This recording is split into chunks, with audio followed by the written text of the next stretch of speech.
በባህል፣ በቋንቋ፣ በዕደ ጥበብ፣ በኪነ ጥበብ፣ በተፈጥሮ መስህቦች፣ በአዝርዕቶች፣ በእንስሳትና እጽዋት ወዘተ እምቅ ጸጋዎች ባለቤት የሆነ ክልል ነው የማዕከላዊ ኢትዮጵያ ክልል። እንግዳ ተቀባይ፣ ሰውን አክባሪ፣ ያለውን አካፍሎ በፈገግታ የሚሸኝ ድንቅ ማህበረሰብ አቅፏል ማዕከላዊ ኢትዮጵያ ክልል።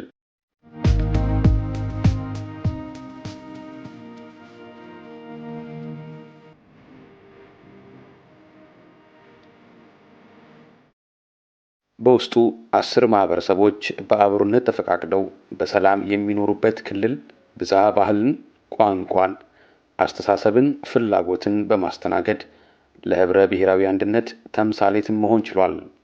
የማዕከላዊ ኢትዮጵያ ክልል እንደ ክልል ከተቋቋመ ገና የ2 ዓመት ያህል ዕድሜ ያስቆጠረ ቢሆንም ያሉትን ጸጋዎች ለይቶ በመጠቀም ዕዳን ወደ ምንዳ በመቀየር ነባር የሥራ ባህልና ጉልብቶ ለምርታማነት አጋዥ እንዲሆን በማድረግ ሰላምና መረጋጋትን አስፍኖ የዜጎችን ደህንነት ወጥቶ የመግባት መብት በማስጠበቅ ጀምሮ በመጨረስ ኢንቨስትመንትን በመሳብ ለወጣቶች ሥራ ዕድል በመፍጠር የአርሶ አደሩን ሕይወትና አኗኗር በመቀየር ወዘተ ረገድ እጅግ አበረታች የሆኑ ሥራዎችን መከወን የቻለ ክልል ነው ማዕከላዊ ኢትዮጵያ ክልል።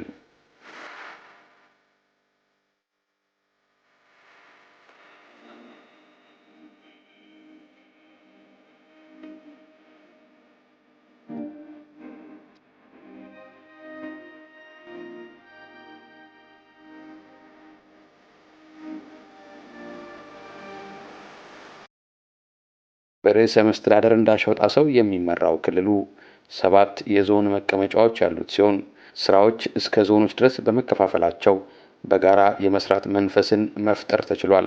ዘንድሮ የሚከበረው 20ኛው የኢትዮጵያ ብሔሮች ብሔረሰቦችና ሕዝቦች ቀን በዓል ምክንያት በማድረግ በአዘጋጁ ክልል ማዕከላዊ ኢትዮጵያ ከሀገሪቱ የተለያዩ አካባቢዎችና ተቋማት የተውጣጡ የሚዲያ ባለሙያዎች ጉብኝት አድርገዋል።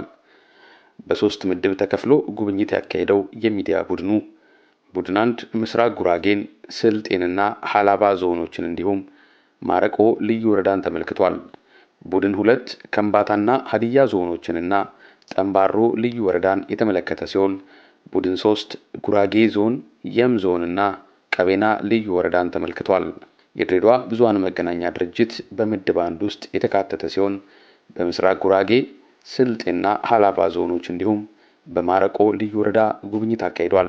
በማዕከላዊ ኢትዮጵያ ክልል በሚገኙት በእነዚህ 3 ዞኖችና 1 ልዩ ወረዳ በግብርና ዘርፍ እጅግ አስደናቂ የሆኑ ስራዎች እየተከናወኑ ይገኛሉ። በአቮካዶ ምርት ለውጭ ገበያ ጭምር የማቅረብና የውጭ ምንዛሬን ማስገኘት የተቻለባቸው ስራዎች እየተሰሩም ነው። በመኸር እርሻ የሽምብራ፣ ቅመማ ቅመም፣ የበጋ ስንዴ፣ ጓያና የመሳሰሉት አዝዕርቶች በዞኖቹ እየተለመዱ የመጡና ተስፋ ሰጪ ውጤት እየተገኘባቸው መሆኑን ታዝበናል። በከተማ ግብርና በንብ ማነብ የንብ መንደር የመፍጠር ስራዎች፣ የወተት መንደር፣ የእንቁላል መንደርና የስጋ መንደር የመፍጠር ስራዎችም በስፋት እየተሰሩ ሲሆን ይህም ለወጣቶች ስራ ዕድል ከመፍጠር ባለፈ በአርሶ አደሩ ሕይወት ላይ ለውጥ እንዲመጣም አስችሏል። በቅመማ ቅመምና ቡና ተክልም ቢሆን በዞኖቹ አስደናቂ ለውጥ እየመጣ ሲሆን የባህር ዛፍን በመቁረጥ በሮዝመሪን እርሻ በመተካት ከ$2 ሚሊዮን በላይ የውጭ ምንዛሪ ማግኘት ተችሏል።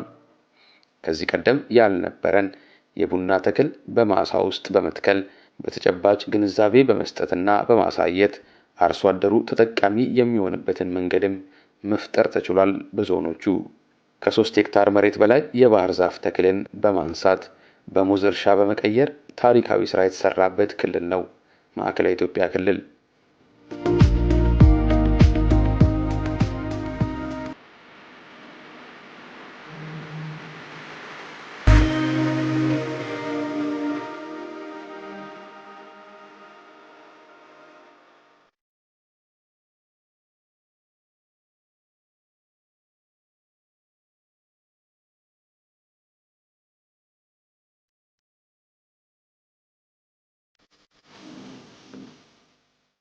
በተዘዋወርንባቸው ዞኖች በበርበሬ ምርት፣ በጎመንና ቆስጣ፣ በእንስሳትና በመንገድ ዳር ግብርና ስራ የሌማት ትሩፋትን ማሳካት የሚያስችል ስራ ተከናውኗል። እነዚህ ሁሉ የግብርና ስራዎች የአርሶ አደሩን ሕይወት እየቀየሩና ለወጣቱም የስራ ዕድል የፈጠሩ መሆናቸውንም ታዝበናል።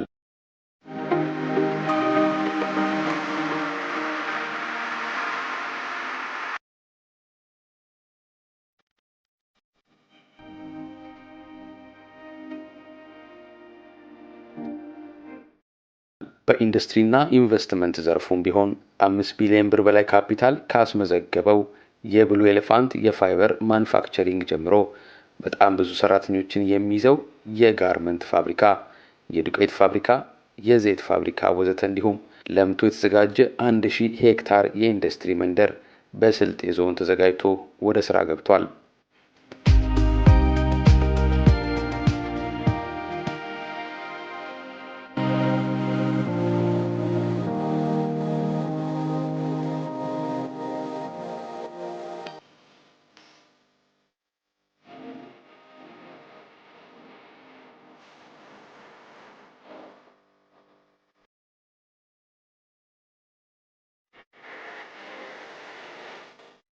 ማዕከላዊ ኢትዮጵያ ክልል የበርካታ የተፈጥሮና ሰው ሰራሽ የቱሪዝም መስህቦች መገኛ ነው። ክልሉ ያሉትን ጸጋዎች ለይቶ ጥቅም ላይ ከመዋል አኳያ በርካታ ስራዎች እየሰራም ይገኛል።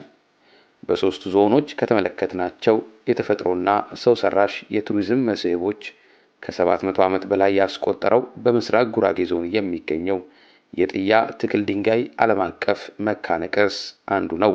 በዛው ዞን ረጅም ዕድሜ ያስቆጠረው የምድረ ከብድ ገዳምም ይገኛል። በስልጤ ዞን የሚገኙትም የስልጤ አባያ ሐይቅና የሐረ ሸይጣን ሐይቅ ተጠቃሽ ናቸው።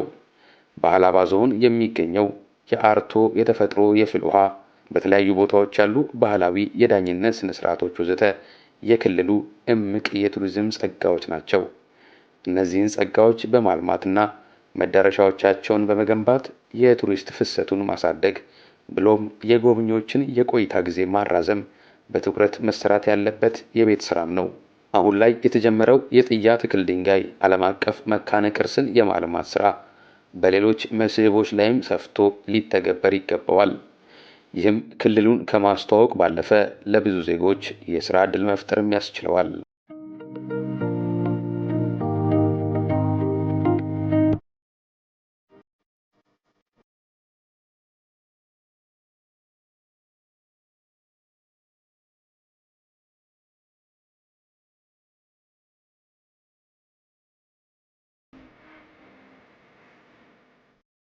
በክቡር የኢፌዴሪ ጠቅላይ ሚኒስትር ዶክተር አብይ አህመድ ሐሳብ አመንጪነት የገጠሩን ማህበረሰብ ሕይወትና የአኗኗር ዘይቤ የቀየረው የገጠር ኮሪደር ልማት ሌላው በዞኖቹ በአስደናቂ መንገድ እየተተገበረ የሚገኝ ስራ ነው። የገጠር ኮሪደር ስራ አርሶ አደሮቹ ያላቸውን ሀብት በአግባቡ አውቀው እንዲጠቀሙ ያስቻለ፣ የአርሶ አደሩ ልጆች የወደፊት ብሩህ ተስፋ ያሰነቀ፣ የከተማ ፍልሰትን የሚያስቀር፣ ከተማ ለምኔ የሚያስብል ስራ ነው። በስልጤ ዞንና በሃላባ ዞን የተሰሩት የገጠር ኮሪደር ልማት ስራዎችም ለዚህ አይነተኛ ማሳያዎች ናቸው።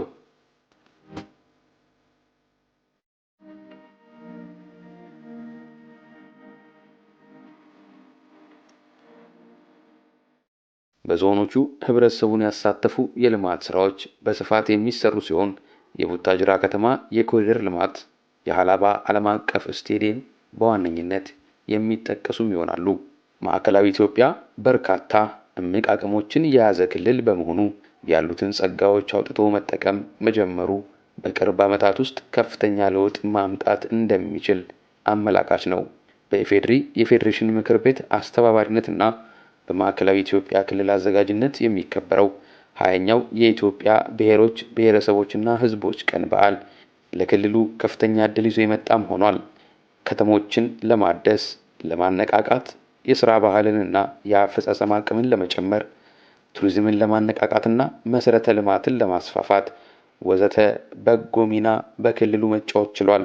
እነዚህ ሥራዎች ተጠናክረው በመቀጠል እንደ ሀገር የተያዙ ትልሞችን ለማሳካት የራሳቸውን አሻራ የሚያኖሩም ሊሆኑ ይገባል።